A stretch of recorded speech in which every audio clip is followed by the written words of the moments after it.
எங்கிருந்து ஆரம்பிப்பது? இதுதான் முதல்.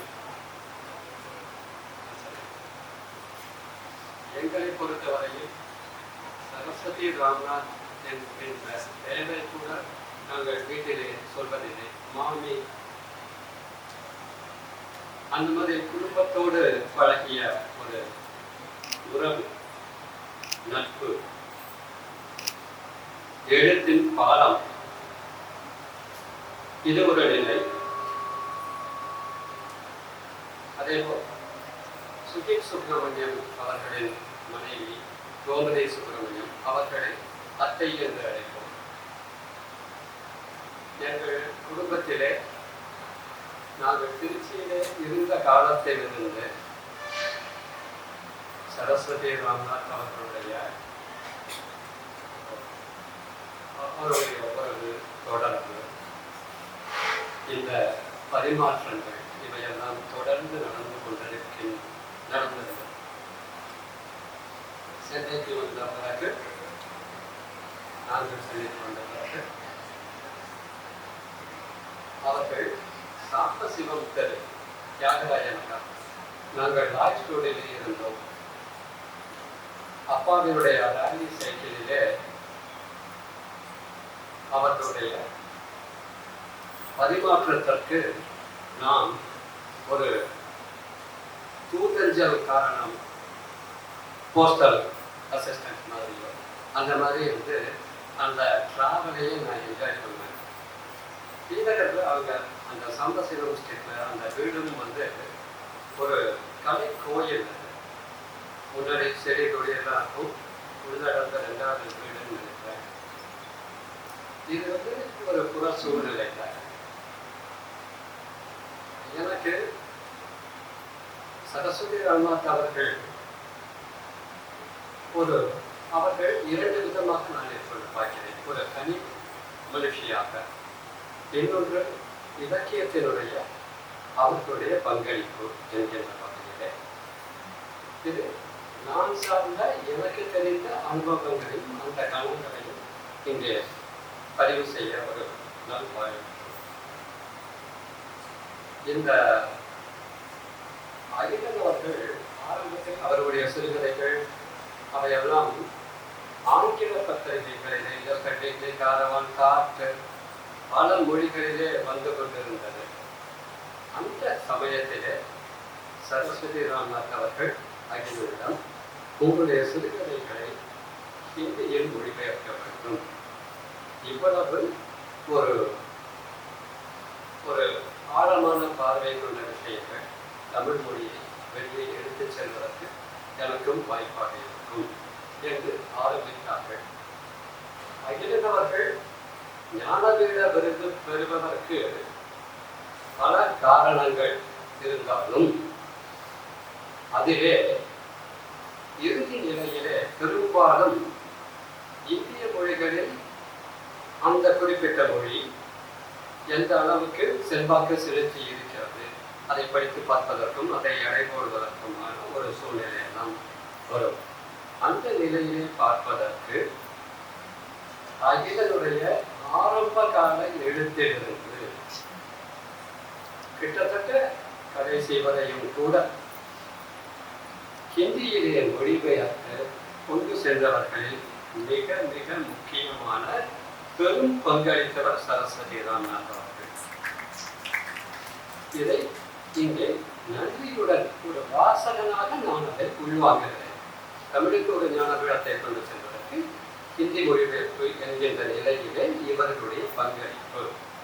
இது தனிப்பட்ட முறையிலே அவர்கள் குடும்பத்தில் நிகழும் நல்லது கெட்டது எல்லாவற்றிலும் தான் கலந்து எங்களுக்கு ஆறுதல் அளிப்பார்கள், மகிழ்ச்சி தருவார்கள், தட்டி கொடுப்பார்கள்.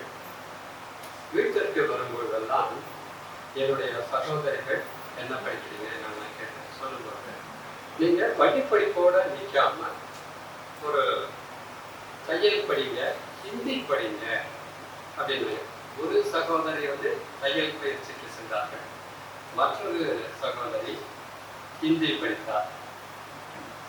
இது என்னன்னா ஒரு நமக்கு இன்றைக்கு இருக்கிற இளைய சமுதாயத்திற்கு இந்த கல்வி, பட்டம், படிப்பு நம்மளுடைய வாழ்க்கையிலே அது உதவுவது, அது ஒரு நிலை.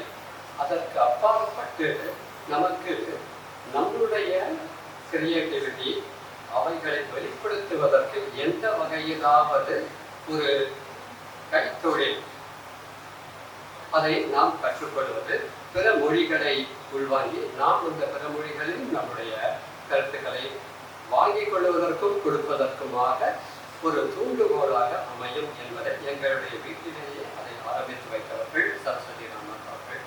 அவர்களை நீங்கள் ஒரு முன் உதாரணமாக இங்கே கொள்ள வேண்டும். இது ஒரு பாதை. பெரும்பாலும் சரஸ்வதி ராம்நாத், சரஸ்வதி தான் பொங்கல் வாழ்த்து எப்பொழுது வரும் என்று நாங்கள் பார்த்து கொண்டிருப்போம். எத்தனையோ பொங்கல் வாழ்த்துக்கள் வரும்.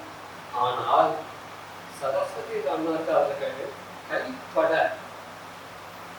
அதை மணி கோத்திருப்பாங்க, அதில் ஒரு சின்ன ஒரு இறகு பறக்கும், இதற்கு அது அந்த மாதிரி ஒரு கலையழகோடு இருக்கக்கூடிய கையால் செய்த அவர்களுடைய வாழ்த்து, பொங்கல் வாழ்த்து என்பது இன்றும் என்னளவிலே அது மனசில் இருக்கிறது. இது அதாவது நம்மளுடைய வாழ்க்கைக்கு தான் இந்த விஷயங்கள். நீ ஒன்று அதில் இன்வால்வ் பண்ணிக்கும்போது அந்த கிரியேட்டிவிட்டியில நீ எந்த அளவுக்கு உள்ள போற அப்படிங்கிறத சொல்லாமல் சொன்ன விஷயங்களாக நான் பின்னாடியே பார்க்கின்றேன். ஆரம்பத்திலே என்னை பற்றிய குறிப்பு சொல்லும்போது தேன்மலையை பற்றி சொன்னார்கள். அந்த தேன்மலையிலே டாக்டர் ராகவ் அவர்களின் கவிதை வெளிவந்திருக்கிறது. அவர் ஓவியம் அவரே வரைந்திருக்கிறார். இந்த அந்த தேன்மலை பத்திரிகை நடத்திக்கிட்டு இருக்கும் போதெல்லாம் சில சிறுகதை போட்டியெல்லாம் வச்சிருப்போம். அப்போ ஒரு தடவை அந்த சிறுகதை போட்டியை நீங்கள் ஜெட்டியா இருங்க அப்படின்னு சரஸ்வதி. அப்போ அவங்க சொன்னாங்க, நான் வேண்டாம், வசந்தபுத்திரனும் சூடாமலையும் ஒரு ஜெட்டியா இருக்கட்டும், இன்னொன்று உங்கள் குழுவிற்கு யாராக இந்த மாதிரி சொல்றது. பல விதமான ஆலோசனைகள் அதெல்லாமும் நான் கேட்டேன். ஒரு நிலையிலே எமர்ஜென்சி பீரியட். அப்ப இலக்கியம் படித்த ஒரு உயர்மட்ட சென்னையில் இருந்த காவல் அதிகாரி அவர்கள் என் தந்தைக்கு ஃபோன் பண்ணுகிறார். தேன்மலை இப்போ கிருஷ்ணகுமார் என்று என்னுடைய நண்பர் தேன்மலை ஆசிரியர் குழுவில் தான் பணியாற்ற இங்கே வந்திருக்கிறார். ரொம்ப ரெட்டிஷா போயிட்டு கொஞ்சம் நோட்டபுளா இருக்கு அந்த ஆசிரியர் குழுவில் உங்க பையனோட அப்படின்னு சொல்லிட்டு போயிருக்காரு. என்ன செய்யணும் பண்ணி அப்ப அப்பா ஆகியவர்கள் ரஷ்யாவுக்கு கிளம்பிட்டு இருந்தாங்க. என்கிட்ட கூப்பிட்டு சொன்னாங்க ரெண்டு விஷயம். நானும் சுதந்திர போராட்ட காலத்தில் சக்தி வாலிபர் சங்கம் அப்படின்லாம் வச்சு காந்திய சிந்தனைகள் வாங்கி வந்தேன். அதை நான் அந்த வழியில போனேன். இப்போ நீ இந்த மாதிரி திங்க் பண்ற, நான் ஊருக்கு போயிட்டு வர நீ திங்க் பண்ணிக்கோ, நீ எந்த வழியை நீ தேர்ந்தெடுத்தாலும் எனக்கு சம்மதம் தான். இந்த குடும்பத்திற்காக நீ பொருளீட்டி அதை எதுவும் அதை காப்பாற்றணுங்கிற அந்த மாதிரி எண்ணத்தில் நான் உன்னை எதிர்பார்க்கல, உன்னுடைய முழு சுதந்திரம்.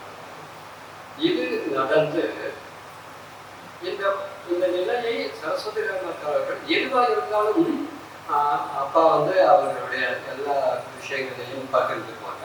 அந்த மாதிரி அவங்க சொல்லிட்டு போயிருந்தாங்க. ஒரு 2-3 நாள் கழிச்சு சரஸ்வதி ராமநாத் ஃபோன் பண்ணாங்க. விவசாயம் போனேன், இந்த மாதிரி சொல்லிட்டு போயிருக்காங்க. அந்த மாதிரி நீ அவங்க வாழ்க்கைக்கு சொன்ன அவங்க அனுபவத்தை அவங்க சொல்றாங்க.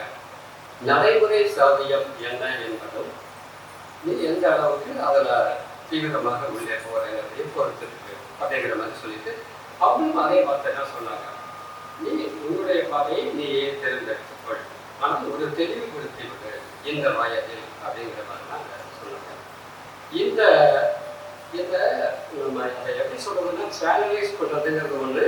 நம்ம மனப்போக்கு ஒரு பக்கத்திலே போயிட்டு இருக்கும்போது அதற்கு அவங்களுடைய அனுபவத்தின் வாயிலாகவும் மற்ற விஷயங்களையும் அதை ஒரு அதை கொஞ்சம் ஒரு ஒரு கீறி பார்த்து அதை நமக்கு வழிகாட்டுதல்ங்கிறது ஒன்று. அதை சரஸ்வதி அவர்களிடம் நான் உணர்ந்து உள்வாங்கிக் கொண்டிருந்த காலங்கள் தொடர்ந்து நிகழ்ந்தது. அப்பா அவர்கள் ஒரு சிநேகிதி நாவலை காப்பி அடித்து ஒரு திரைப்படம் வந்துவிட்டது. அப்பொழுது அதை எதிர்த்து போராட வேண்டும் என்று சட்ட ரீதியாக வழக்கு தொடுத்தார்கள். அந்த வழக்கு தள்ளுபடி செய்யப்பட்டுவிட்டது. அப்பொழுது பொருளாதார சுமை ரொம்ப அதிகம். அப்போ ரேடியோ ஸ்டேஷனுக்கெல்லாம் போகல, அப்பா முழு நேர எழுத்தார்கள். அந்த நிலையில அந்த கடனெல்லாம் அடைக்கணும், அதெல்லாம் பண்ணணும், அந்த மாதிரிலாம் சூழ்நிலை இருந்துச்சு.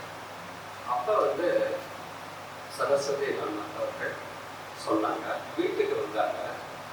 எல்லாம் அம்மா கிட்ட எல்லாத்தையும் சொல்லும் பொழுது அவர்கள் ஒரு தோல்வியிலிருந்து மீண்டு இருக்கிறார்கள். ஆனால் அவர்கள் நடத்திய போராட்டம் ஒரு ஜாதிகமான எழுத்து சுதந்திரத்திற்கான போராட்டம்.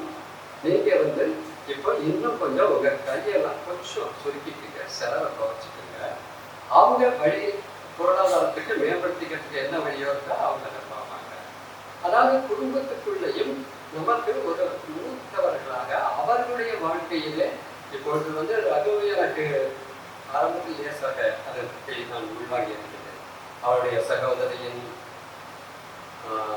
நிலை காரணமாக இந்த மனோ தத்துவத்தையும் அந்த துறைக்கு அவர் வருவதற்கான முக்கியமான காரணமாகவும் இருந்தது என்பதை நாட்களிலேயே நான் உணர்ந்தேன். இந்த மாதிரியெல்லாம் ஒரு சூழ்நிலை சரஸ்வதி ராமநாதன் அவர்களை பற்றிய இந்த ஆவணப்படம் நான் பார்க்கும்போது பல விஷயங்கள் எனக்கு கை ஓதினேன். இந்த ஒரு சூழ்நிலையிலே நான் எப்பொழுதுமே கொஞ்சம் எங்கள் கூட கொஞ்சம் ஹோம்ஒர்க் பண்ணியிருப்பேன். ஆனால் எனக்கு மாமியை பற்றி பேசுறதுக்குங்கிறப்ப அது எனக்கு 2ஆம் பட்சமாக இருந்துச்சு. ஆனாலும் சில இதுகள் அவங்க முழுக்க முழுக்க பார்த்தீங்கன்னா அவங்க அன்பு செலுத்துறதும் அக்கறை காட்டுதலும்.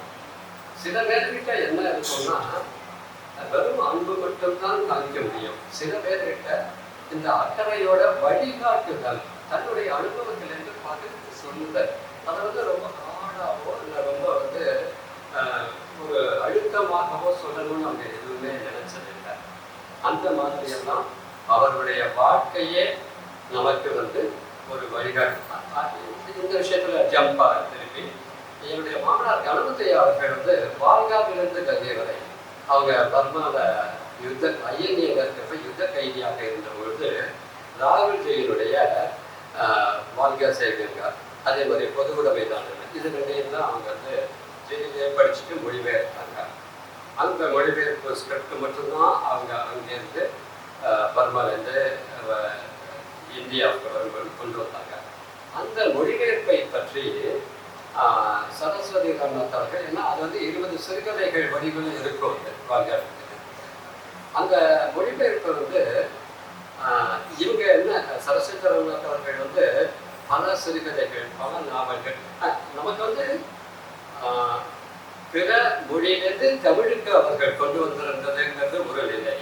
தமிழிலிருந்து ஹிந்திக்கு அவர்கள் எடுத்து சென்றவை அப்படிங்கிறது ஒரு பெரிய பங்களிப்பு. அதற்கு பின்னால் சௌரி மற்றவர்கள் எல்லாம் கூட நம்ம அந்த தைரியமாக அந்த பணியிலே வந்திருக்காங்க.